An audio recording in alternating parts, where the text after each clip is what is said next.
What we're going to be doing today is we're going to be taking a look at how sine and cosine work as functions.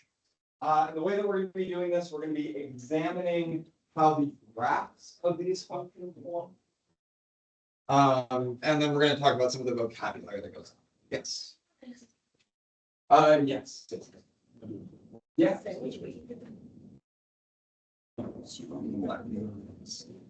Yeah, you guys are missing the two notes. No, it's a there. You guys need those. No, I Yeah. don't have them. Yeah, everyone gets one of those. Everyone gets one of those.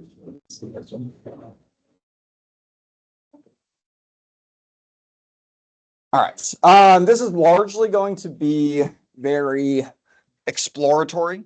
And we'll work through our vocab kind of as we go. So let's consider our function here. F of x is equal to sine of x. And let's just go ahead and go through some of the features here. What do the inputs to my function sine, or really to any of my trig functions, represent here? What is the domain? What are sine of what?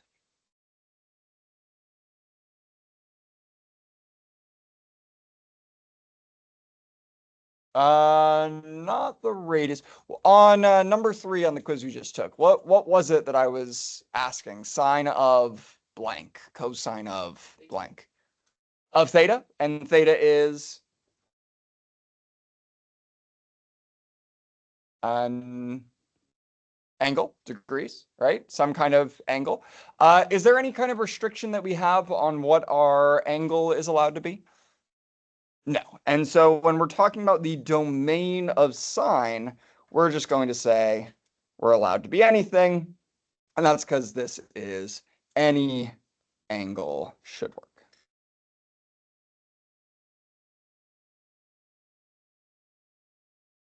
Okay.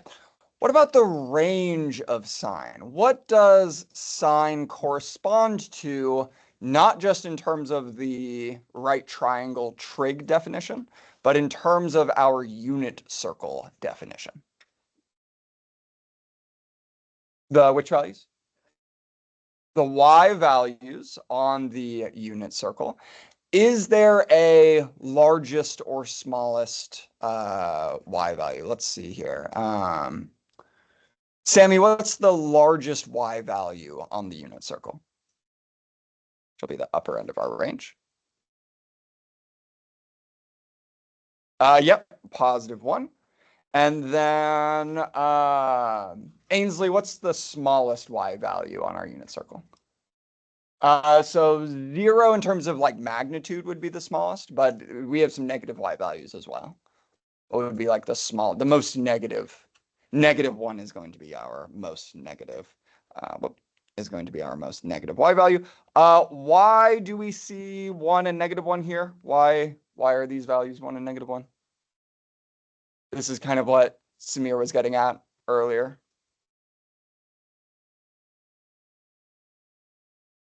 Why do they cap out at 1 and why do they bottom out at -1? Yeah, it's the radius of our circle. Right, we're never going to get a y value on the unit circle that is larger than the radius. That does not make sense. Similarly, even if we think about like the triangle definition where sine of theta is equal to opposite over hypotenuse, we're never going to have this ratio be greater than 1 because that would imply that our opposite side is bigger than the hypotenuse, and that just can't happen. Right, so we are restricted here between -1 and 1. All right, I've pulled out some significant values that we're going to look at here. And I just want to go ahead, given these angles, to match the associated y information here. So when my angle is 0, what is the y value on the unit circle that corresponds with this particular angle?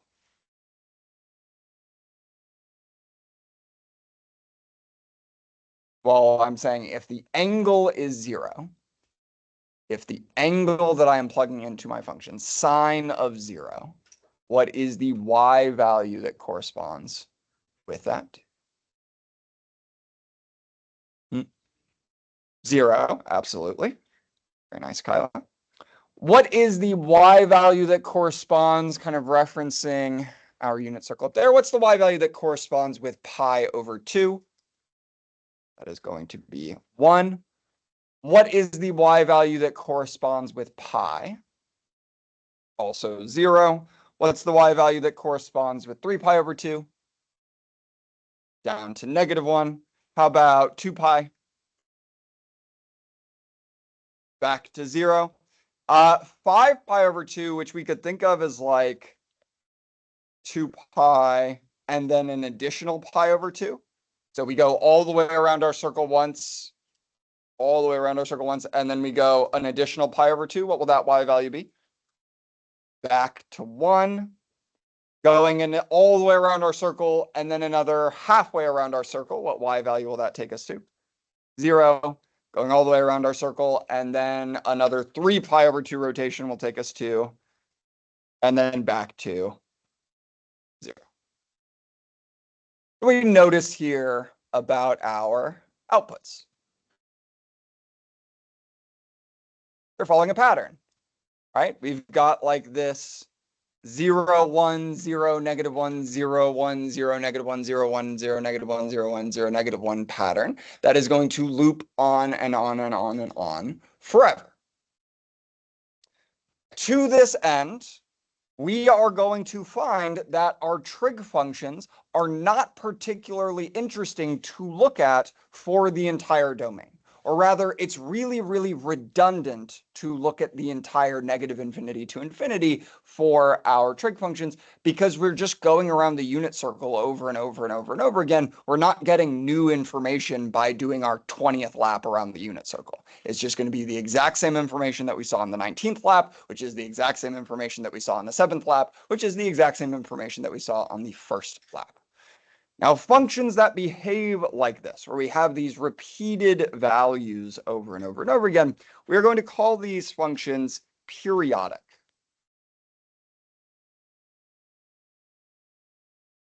Which is just to say a function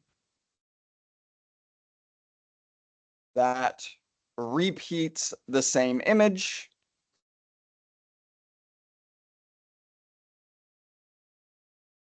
on a like set interval.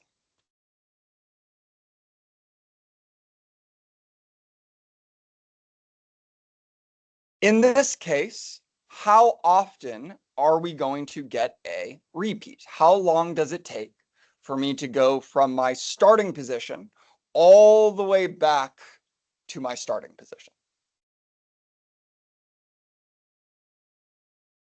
Well, how many rotations have we gone around our circle by the time I go from 0 to 4 pi? From 0 to 4 pi, how many times have I gone around my circle? Twice, right? And did I gain any new information going around my circle that second time? No, it's just repeated information. How long does it take before I start seeing repeated information?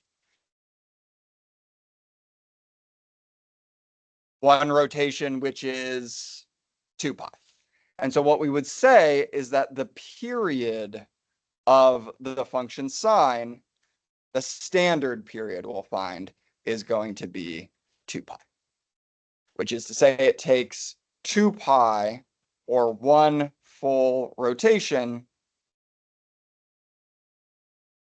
before my image repeats.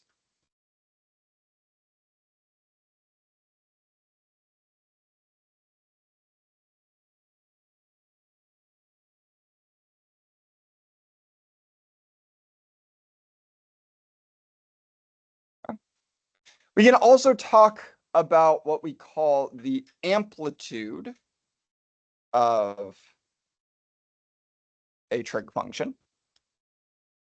This is going to be, we can define this as the distance from the middle of my function to, which I say middle, we're going to end up rebranding this as the midline, to the maxes or mins of my function.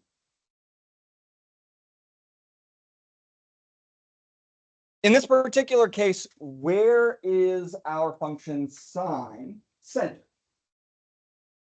Okay, centered at 0. And what is the distance from that center to our biggest value and our smallest value? Our distance is 1.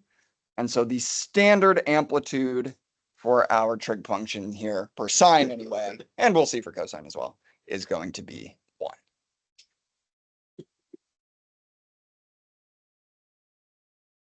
We also have this idea of a center, that midline. We said we're centered at what value? Centered at 0. And so our midline is just going to be the point, or not the point, the line, y equals 0.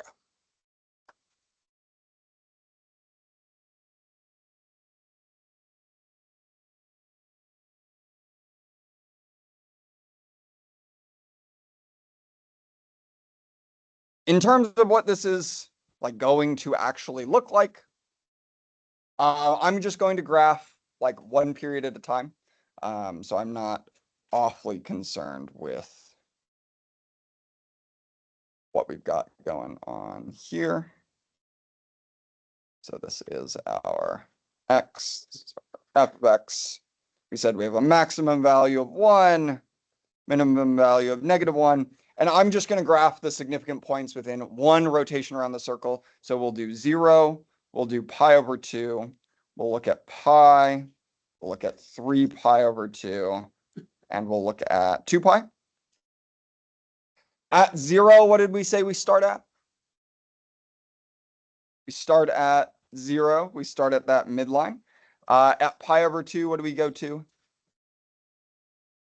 1. I used purple, didn't I? No, it's purple here. So midline, and then up to our maximum value. And then at pi, we are back at 0. And then at 3 pi over 2, we are at -1. And then by the time I get back to 2 pi, back to 0. Connect the dots. Whoa, harder to do this on the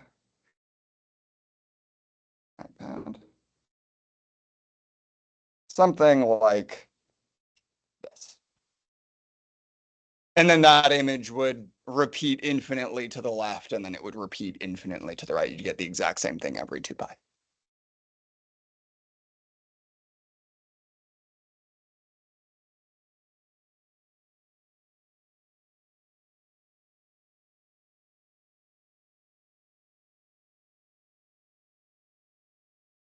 Okay, the thing to note here is that this pattern that we are observing with sine is specific to sine and will always be the case.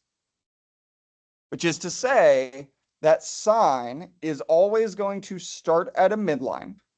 It is generally, we'll see why that maybe this isn't always the case, but it is generally going to then go to a max, then it's going back to a midline, then it's going down to a min, and then it's ending back at the midline.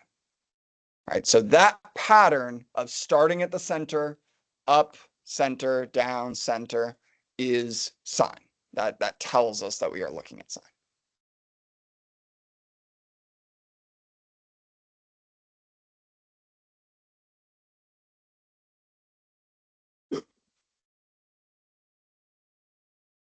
Okay.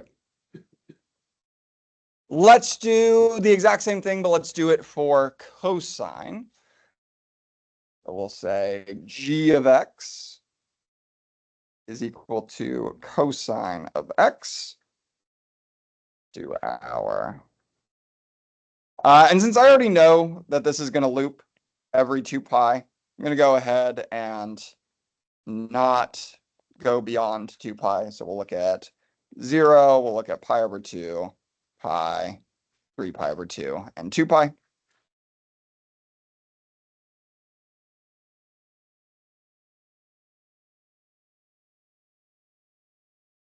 When my angle is 0, what is my x value? What did you say, Samir? 1, absolutely. When my angle is pi over 2, what is my x value? 0, and then -1, and then 0, and then back to 1. So like the same stuff in terms of like the features of our function. Notice that my amplitude is still 1. Notice that my period is still 2 pi. It still takes me 2 pi to get all the way around the circle. Notice that my midline has not changed. Midline is still y equals 0. But what has changed? What is different about cosine versus sine? Yeah, we don't start at a midline value. We start at a maximum instead, right? So it's like the starting point is really the big thing that is different. Sine starts at the mid. Cosine starts at a max. So the pattern for cosine that we are going to see, this is going to be starting at the max, then going down to the mid, then down to the min, then back up to the mid, then back up to the max. If we were to graph this,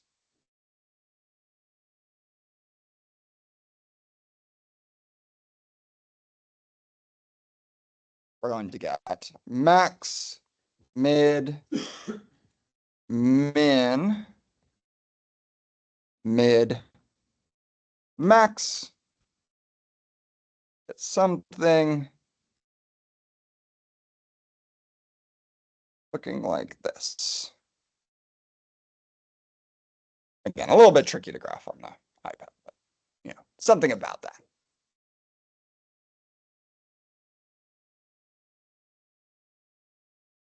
Because our 0 rotation starts us in the positive x direction, and so we're starting with a big value of x and no value of y. It's just where we start on the unit circle.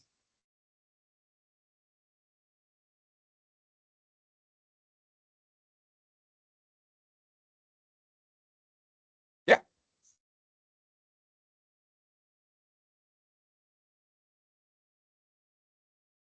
It is the same pattern. So Madison has noticed here, and this is a really good observation, do these look particularly different?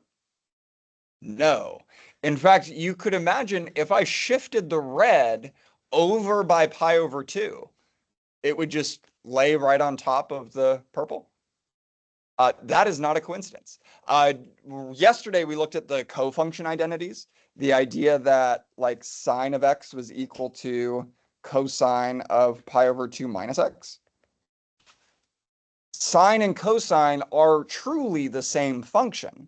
They pull from the same place. They're the same values. One is just a transformation on the other. And so like, yeah, we could reduce this down to just a single trig function. We don't do that though, just to kind of, it's helpful to keep them separate. But you're right that ultimately these are the same image. They are like the same image, but they're one starting at the center, one starting at a max, and then they follow the exact same pattern. Yeah, super good observation there. Yeah, Samir.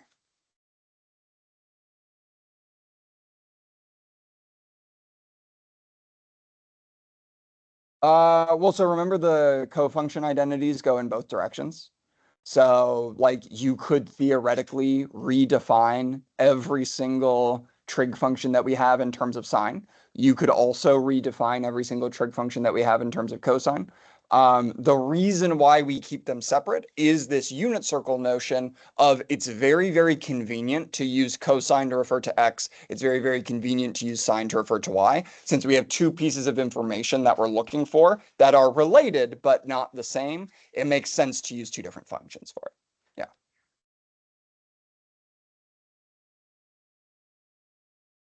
Well, like especially if I go to like Desmos here. Let me prove that. I go to Desmos here.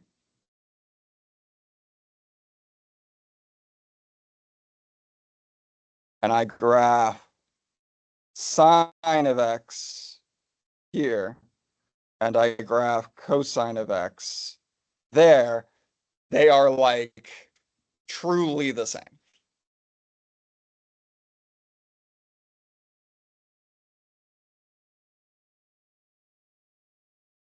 Except one is starting at a max, and the other one is starting at the middle.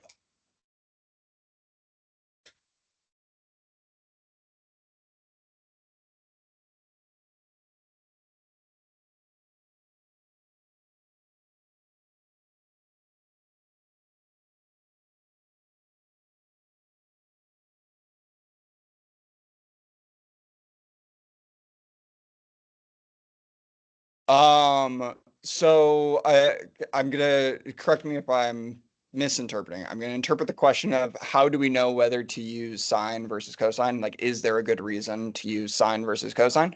And the answer is sometimes it will just be readily apparent.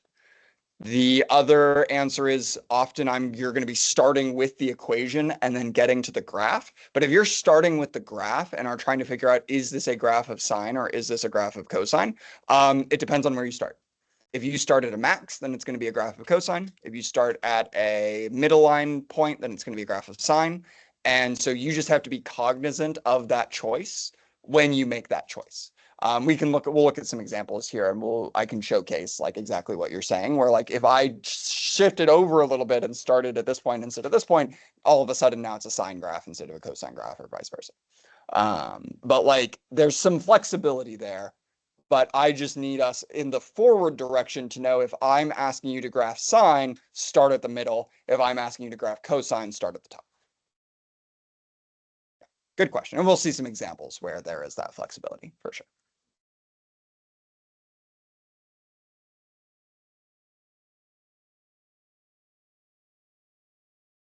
Okay. Now let's look at some transformations here. Just some basic ones. First thing that I want to note is that I can adjust the amplitude fairly easily. Figuring out what the amplitude is for a trig function is not all that crazy. If we take our parent function, f of x equals sine of x, and we multiply it with some kind of vertical stretch. So we'll call this we'll call it f hat of x. Don't tell Dr. Holmes. Is equal to a times sine of x. Or even if we did it more specifically, if we did like 2 times sine of x. Oh no, we'll just leave it as a times sine of x. Sine is maxed out at 1. It bottoms out at -1, which means that my new range for this would go from -a to a. Right? 1 times a would be our new maximum, and -1 times a would be our new minimum. Unless a was negative, in which case it would flip upside down. But again, we'll deal with that as we go. And so the amplitude of our function is going to just match to whatever that value of a is. But because amplitude is a distance and a can technically be positive or negative, it's the absolute value of whatever that value of a is. Right, so multiplying on the outside by something, this is more like in the 6-2 packet, but multiplying on the outside by something transforms that amplitude.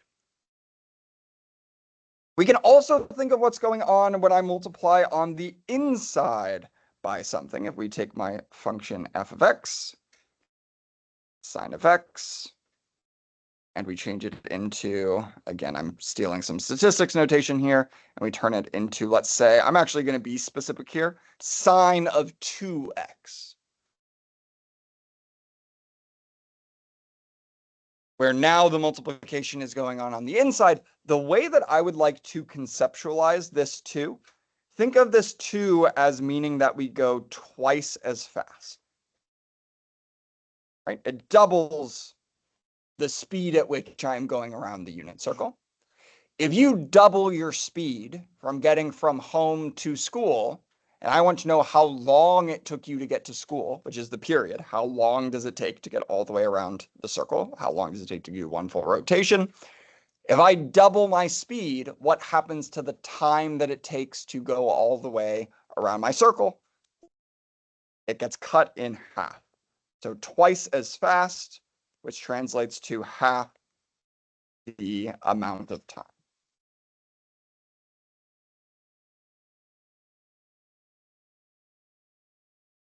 And so before, if it was taking me 2 pi to get all the way around my circle, and now I'm moving twice as fast, how long is it going to take me to get all the way around my circle? It's going to take me by, well, half of 2 pi over 2. It would take me pi, in this case, the period here would be pi, half as long as normal. And the way we do that is by taking our standard period of 2 pi and dividing it by, if I have f bar of x is equal to sine of any coefficient times x on the inside here, then this is my standard period 2 pi divided by that b.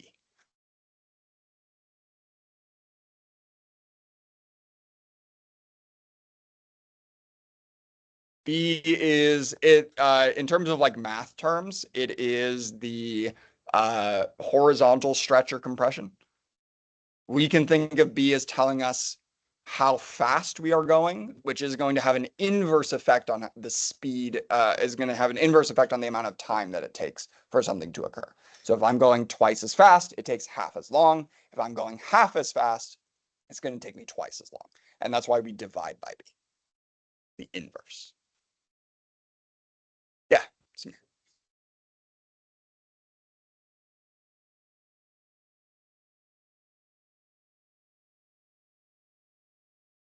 So if we were to plug 2 pi into the into sine of 2x, we would see 2 full rotations within that time frame. Yeah. So if it was sine, yeah, good question. Sine of 1/2 x, if I'm going half as fast, how long will it take me to get all the way around the circle? Twice as long. This would have a period of 4 pi. Absolutely. Yep.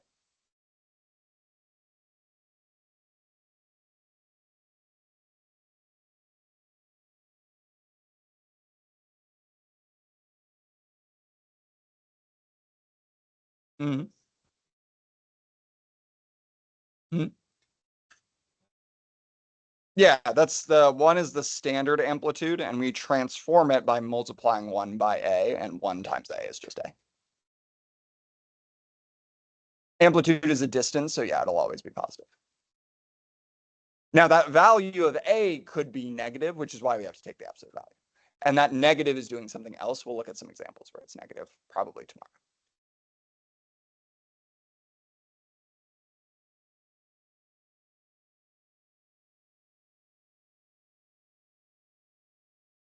Okay. The last thing that we have here is the midline. Midline transformations are fairly straightforward. If I'm centered at 0 and I instead want to move up to be centered at 3, or maybe to be centered at 2, what would I have to do to my function? Yeah, we're just going to add, it's just going to be some kind of vertical transformation. So if I have my f of x equals sine of x, and I want to turn it into f star of x, which we'll say is equal to sine of x plus some kind of vertical shift k, then my midline will have moved from y equals 0 to y equals k. It just tracks that vertical shift.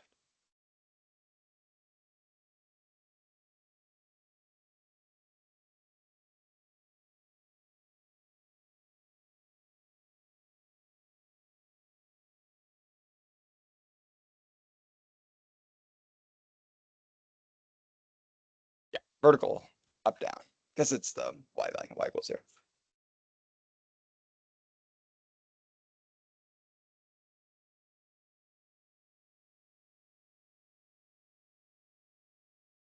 We will look at horizontal shifts tomorrow. Yeah. So they are possible. They're called phase shifts because physics is dumb. We'll look at those tomorrow, but they are just horizontal shifts. They're going to do exactly what you'd expect them to do, which is the opposite of what you would first look at and expect them to do. Okay, let's take a look at, so I am in the 6-1 notes packet on the second page. I am taking a look at example 1 here.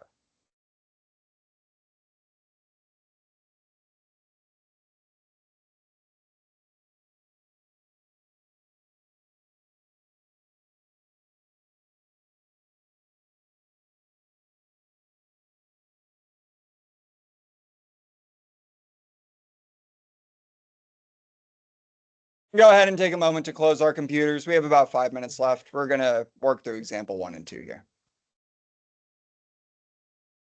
Okay, looking at example 1, we are trying to identify, ignore frequency. We're not doing frequency. It's just another way to express the period, so I'm not super worried about it. We're going to focus on period, midline, amplitude, and then we're going to try and write the equation for this particular function. Okay, first and foremost, before we get started, is this function best modeled through sine or cosine, and why? Why sine, Avery?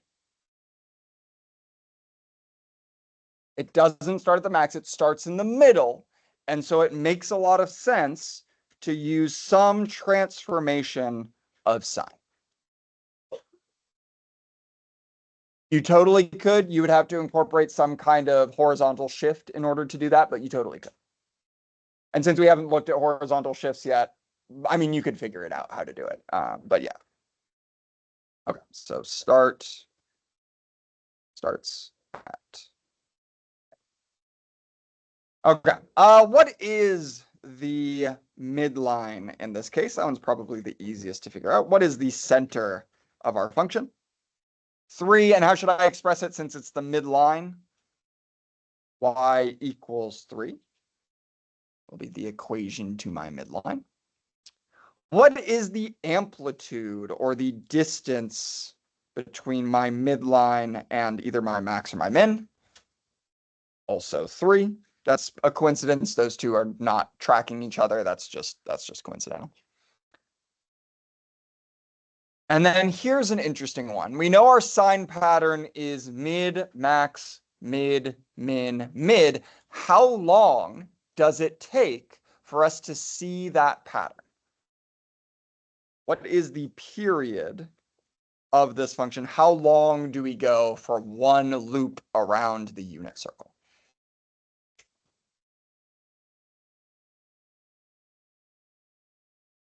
Right, mid, max, mid, min, mid pattern. How long does it take before we see that? It takes us pi before we see that.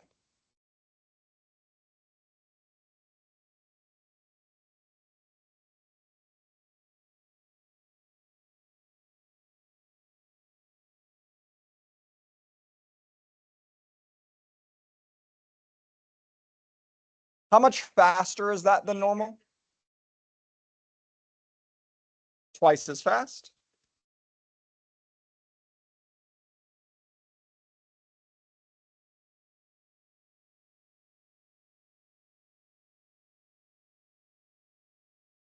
Twice as fast relative to our 2 pi, right? It takes half the amount of time, so we're going twice as fast. And so let's build up our function here. Let's construct f of x. We said the amplitude here is 3, so this is going to be 3 times sine. We said we're going twice as fast, so times 2, or of 2x. And then we have a midline at 3, so plus 3.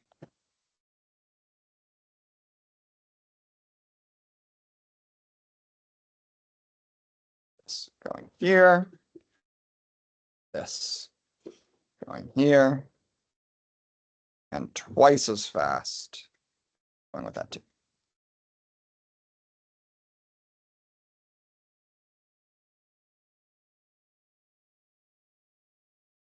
If the period was 2 pi. So is that any faster than normal? No, so it'd be 1x. Yeah.